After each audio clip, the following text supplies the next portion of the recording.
Hey there, I'm Steve, and welcome to Jamson Entertainment. And welcome to the conversation. Just before we get started, there are many ways you can help. You can like and subscribe so you never miss a conversation. But most importantly, please share this video. Get the word out there as a community. We can talk about all the things that we love. I recently just saw The Boy and the Heron, starring, and I'm looking at the IMDb casting right now, and I'm very surprised at it. Luca Padovan, Robert Pattinson. I kept on listening to the Grey Heron's voice, and I was like, this voice sounds familiar. And I was thinking, like, maybe it's Billy Bob Thornton because he was in Princess Mononoke as the monk. Pattinson, he disappeared into this role. Did not recognize him at all. Gemma Chan, Christian Bale, Dave Bautista. Him I did recognize. I listened to his character, the Parrot King, and I was like, that's Dave Bautista, undoubtedly. Willem Dafoe, Karen Fukuhara, Mark Hamill. I thought I picked him up in his character, the Grand Uncle, but I wasn't entirely sure. And Florence Pugh. Sorry for mispronouncing her name. This is the latest release from the great Hayao Miyazaki and Studio Ghibli. All of his movies are fantastical and a bit dark in some way, shape, or form, and this one is no exception. And before I saw the movie and I was looking at a description of what the movie's about, I think it's in the IMDb, or maybe it was in the Regal Cinema description. It said it's partially autobiographical. The real parts I believe I can pick out that are part of Hayao Miyazaki's life is that he grew up during World War II, and other parts I'll point out what I think are part of his real life. For instance, the beginning of the movie, the hospital is on fire, and he's woken up by all the commotion from everyone else in town rushing to stop the fire. And he's concerned because his mother is in the hospital. Unfortunately, she passes away. Some time goes by. His dad has already moved on to another woman, which you find out is his aunt, which is just a little weird that the father would just immediately go for his once sister-in-law to now becoming his wife. Just from that, I would imagine that Hayao Miyazaki unfortunately lost his mother at a young age. His father did remarry. I don't know if it was the sister of his wife or not. It definitely touches on the fact that Mahito is not comfortable with the new circumstances that his life is going through.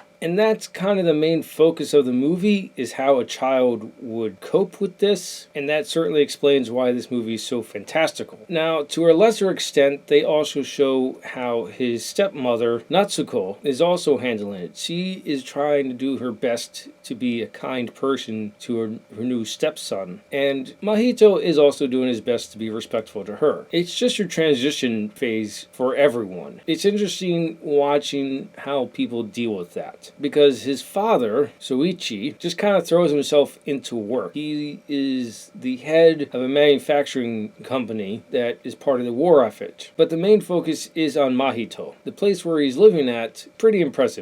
I would say it's a mansion that is filled with other servants that help out around, because it's a huge place to take care of. You're going to need help. With this mansion, there is a ton of land, and it has its own forest, and in that forest, there is a tower. But Mahito only discovers it because of this heron that keeps on flying by his window or coming up to his window and scratching, and he wants the bird to go away. He just wants to be left alone. And then weird things start happening with the bird. It starts talking to him, and then you find out like the bird is like a little dude wearing a costume of a heron, something like that. The magic isn't explained. I guess you can just explain away that it's a child's imagination if that's just how things work. And the first time he goes exploring towards the cabin, people start looking for him soon after, and it's, I guess, the maids. They're referred to as grannies, so let's go with what the movie calls them. Two of them find him, and they tell him that he shouldn't go into the tower. It's dangerous. And they start whispering among themselves like he could have almost been taken. It alludes to that funny things happen around this tower. And at one point, the stepmother goes wandering into the area of where the tower is, and she gets lost. And Mahito, despite not liking the circumstances that his life is in, he still goes out to rescue his stepmother. And it's just a crazy adventure from there. And it's a great fun watch, like all of Hayao Miyazaki's movies are, with probably the exception of Grave of the Fireflies.